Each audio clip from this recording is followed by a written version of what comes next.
은퇴한 동창 친구들은 퇴직연금 한 달 얼마 수령할까? 친구들은 얼마나 받을까? 그 동창회에서 가장 조용했던 화제.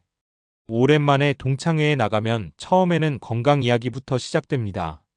혈압약 먹기 시작했어. 무릎이 예전 같지 않더라. 그러다 술잔이 두세 잔쯤 돌면 자연스럽게 퇴직 이야기가 나옵니다. 너는 이제 완전히 은퇴했지? 퇴직금은 잘 굴리고 있어? 연금은 얼마나 나와? 이때부터 분위기가 조금 달라집니다. 누군가는 웃으며 나는 한 달에 300만 원 정도 들어오니까 아직은 괜찮아 라고 말합니다. 반면 어떤 친구는 애써 웃으며 말합니다. 국민연금 조금 받고 퇴직연금은 일시금으로 다 써버렸어. 또 다른 친구는 아무 말도 하지 않습니다. 괜히 말하기가 민망하기 때문입니다. 재산은 집값 때문에 비슷해 보여도 매달 통장에 들어오는 현금은 사람마다 너무나 큰 차이가 나기 때문입니다. 노후의 삶은 결국 자산보다 현금 흐름이 결정합니다. 집이 10억 원이어도 생활비가 부족하면 불안한 노후가 되고, 집이 크지 않아도 매달 350만 원이 꾸준히 들어오면 훨씬 여유롭게 살아갑니다. 그래서 은퇴한 사람들이 가장 궁금해하는 질문도 결국 하나입니다. 다른 사람들은 한 달에 얼마나 받을까? 같은 회사 생활을 했는데 왜 이렇게 차이가 날까? 동창회에 모인 친구 5명이 있다고 가정해 보겠습니다. 모두 30년 넘게 일했습니다. 나이도 비슷합니다. 하지만 연금은 전혀 다릅니다. 첫 번째 친구는 대기업에서 정년퇴직했습니다. 국민연금 190만 원, 퇴직연금 170만 원, 개인연금 60만 원, 매달 약 420만 원이 들어옵니다. 생활비를 쓰고도 여행을 다니고 손주 용돈도 부담 없이 줍니다. 두 번째 친구는 공기업 출신입니다. 국민연금과 퇴직연금을 합쳐 약 360만 원. 큰 부채도 없습니다. 은퇴 후에도 취미생활을 즐깁니다. 세 번째 친구는 중견기업에서 오래 근무했습니다. 퇴직할 때 퇴직금을 대부분 일시금으로 받아 아들 결혼과 주택 마련에 사용했습니다. 현재는 국민연금 165만 원 정도만 받습니다. 생활은 가능하지만 항상 돈 계산을 하며 살아갑니다. 네 번째 친구는 자영업을 오래 했습니다. 국민연금은 90만 원 정도. 퇴직연금은 없습니다. 결국 생활비를 벌기 위해 주 4일 경비 일을 시작했습니다. 다섯 번째 친구는 중소기업을 여러 번 옮겼습니다. 퇴직연금을 중간중간 해지했습니다. 퇴직할 때 남은 돈이 거의 없었습니다. 국민연금 120만 원. 생활비가 부족해 은퇴 후에도 계속 일을 합니다. 이 5사람의 차이는 능력이 아닙니다. 소득도 크게 다르지 않았습니다. 결정적인 차이는 퇴직연금을 어떻게 관리했느냐였습니다. 퇴직연금은 얼마를 모았느냐보다 어떻게 받느냐가 중요합니다. 많은 사람들이 퇴직하면 가장 먼저 하는 일이 있습니다. 퇴직연금을 일시금으로 찾는 것입니다. 통장에 2억 원이 들어오면 마음이 든든합니다. 하지만 이상하게도 시간이 지나면 돈은 빠르게 줄어듭니다. 자녀 결혼, 자동차 교체, 집 수리, 대출 상환, 여행, 의료비. 조금씩 쓰다 보면 몇 년 뒤에는 절반 이상 사라지는 경우도 적지 않습니다. 반대로 연금으로 받는 사람들은 다릅니다. 매달 일정한 금액이 들어오기 때문에 생활비 계획을 세우기가 훨씬 쉽습니다. 돈이 남으면 저축도 하고 남지 않으면 소비를 줄이면 됩니다.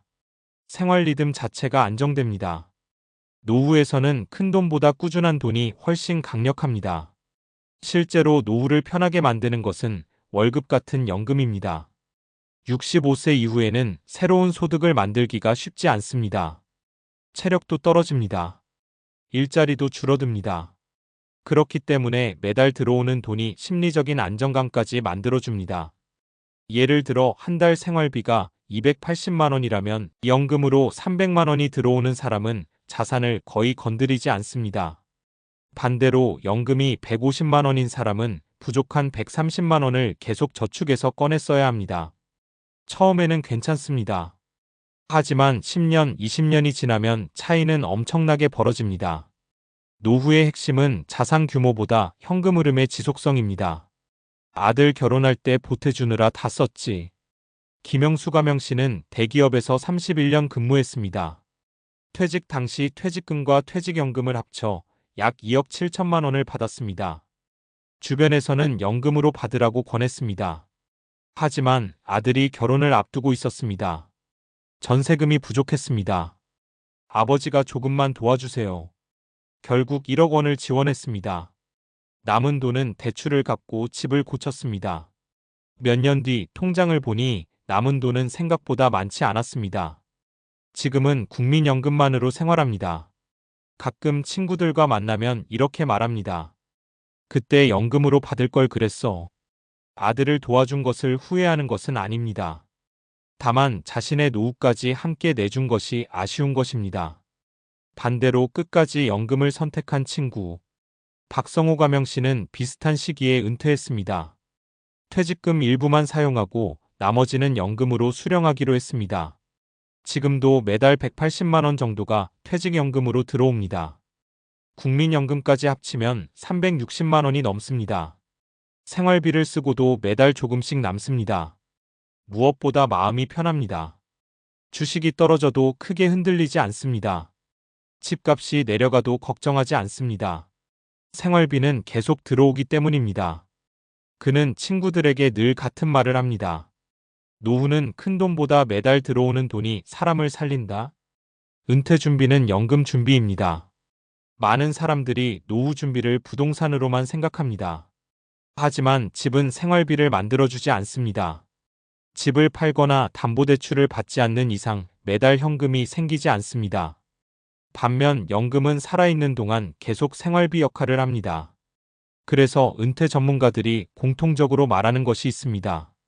노후의 가장 중요한 자산은 평생 이어지는 현금 흐름이라는 것입니다. 국민연금, 퇴직연금, 개인연금.